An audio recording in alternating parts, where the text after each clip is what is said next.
In every myth, there is a hint of truth. In every story, there is history. And in every line of folklore, there is lore. At least, that's what we hear from the greatest historians and storytellers of our time. From the tallest tales to the most epic of odysseys, real events leave footprints on the stories we tell. These stories can often change as they are passed down from generation to generation, leaving us with only hints about the true events that inspired them. This makes me really curious about the greater story on the Empires SMP. In this video, the lines between fantasy, reality, fact, and fiction start to blur as we discuss everything we think we know about the lore on the Empires SMP. And well, there's no better place to start than the beginning. In his first episode on the server, the archaeologist and historian Pixel Riffs gave us a glimpse into what he believes is the true creation story for the Empire's world. Several millennia before even the first players logged onto the server for Season 1, the Minecraft world acted as the stomping grounds for some people a little bit bigger than the players we know today. As Pixel's theory goes, a colossal race of titans once inhabited the server, until, over time, an unknown force or event brought the Titan civilization to the brink of extinction. As each Titan collapsed to the earth and passed away, their bodies began to crumble.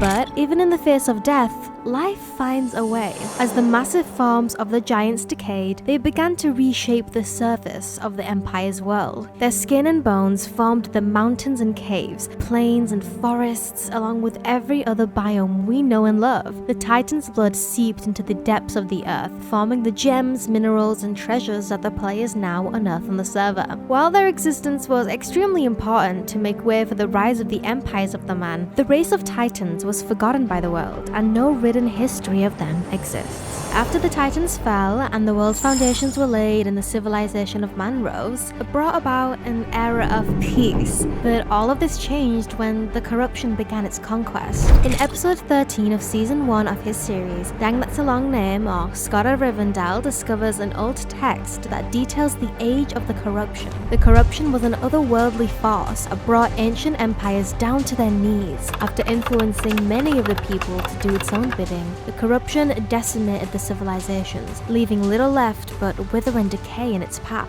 With little hope of stopping its rampage, the gods of the Empires SMP united to seal the corruption away. However, sealing away the monstrosity required the gods to use nearly their full power, causing all of them to slip into a deep sleep. The only gods who remained were the Great Stags, the brothers Eeyore and Exor. After another brief period of peace, Exor grew envious of Eeyore's popularity from his many disciples. While Eeyore was a god of peace who valued all lives as equals, Exor's philosophy was a bit different. Exor refused to see the equality of all living things, often holding executions of those he deemed less valuable and bringing his own brand of chaos to the world. In a final confrontation between the Great Stags, Eeyore used the rest of his power to seal Exor away.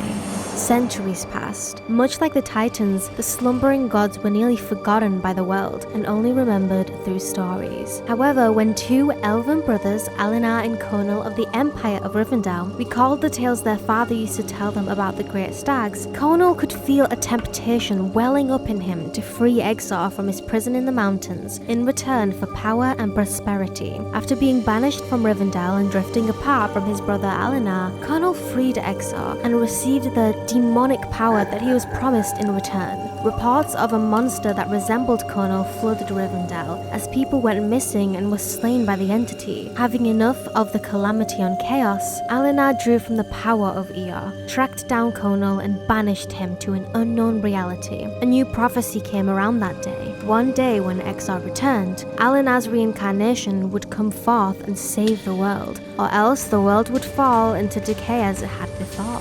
Thousands of years later, a day would come that would change history forever. On this day, adventurers of the human, gnomish, elvish, and ocean people groups gathered around a campfire and set off to establish new empires. Among the excitement of creating new kingdoms, nobody knew the danger that had been released when Shrubberry, a gnome from the Nether, came to the overworld to escape a mysterious corruption that had plagued the gnomish people. This was not a time of peace, and many wars were fought. Following the war for the Codfather head between between the members of the Codfather and Wither Road alliances, the Codfather alliance was cast into the End Dimension with one way out. They would have to kill the Ender Dragon. After slaying the dragon with the help of Mythical Sausage and Joey Graceffa, the Codfather alliance accidentally killed the only thing that was holding back a much greater evil from corrupting the server, a demon known as Zarnath. As it turns out, Zarnath was a descendant of Conan, Scotta Rivendell's older brother from a past life, and the new avatar of Exar.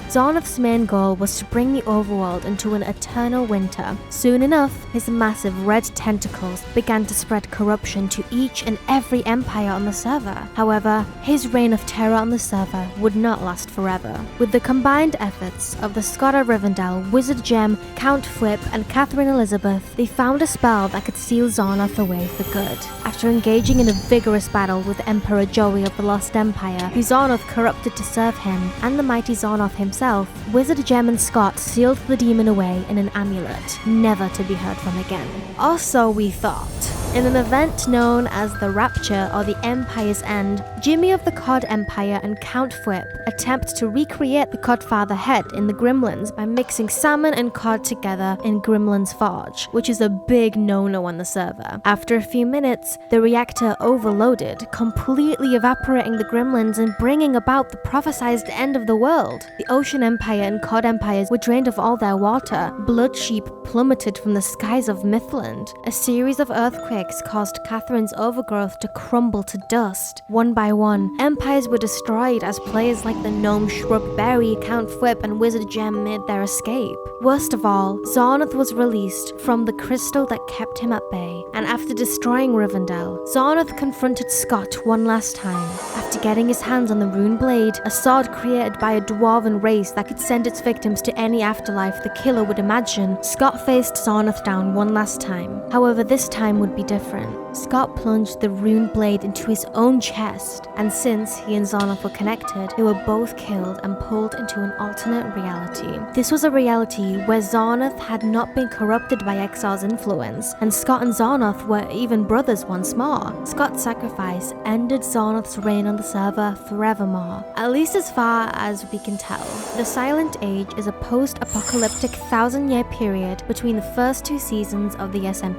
Although it doesn't have an official name, I've decided to call it the Silent Age because not much is known about what happened during this time. We can be sure that a few kingdoms came to rise and fall before the start of Season 2, such as when Princess Catherine's Glimmer Grove was decimated by an earthquake, or when Mythical Sausage's former kingdom fell in an event known as the Great Purge. What we can gather from this time, however, was that it was a time where the world needed to heal. After the Gremlins' explosion destroyed society as we know it, it would take a while before new empires would rise up from the ashes. Thankfully, that's exactly what happened. With the server once again at peace and finally recovered from the end of the world, 12 new emperors gathered around a campfire and began building new empires from the ground up. Empires such as Sanctuary, the Eversea, the Goblins, Glimmergrove, the Evermore, Tumbletown, and Stratos made a place for themselves in the world. This would be a second chance, a fresh start for empires to grow into all that they could be. Hopefully, with the second season of Empires, our new emperors might be a bit more careful because, as we have seen in the server's history, empires tend to fall, like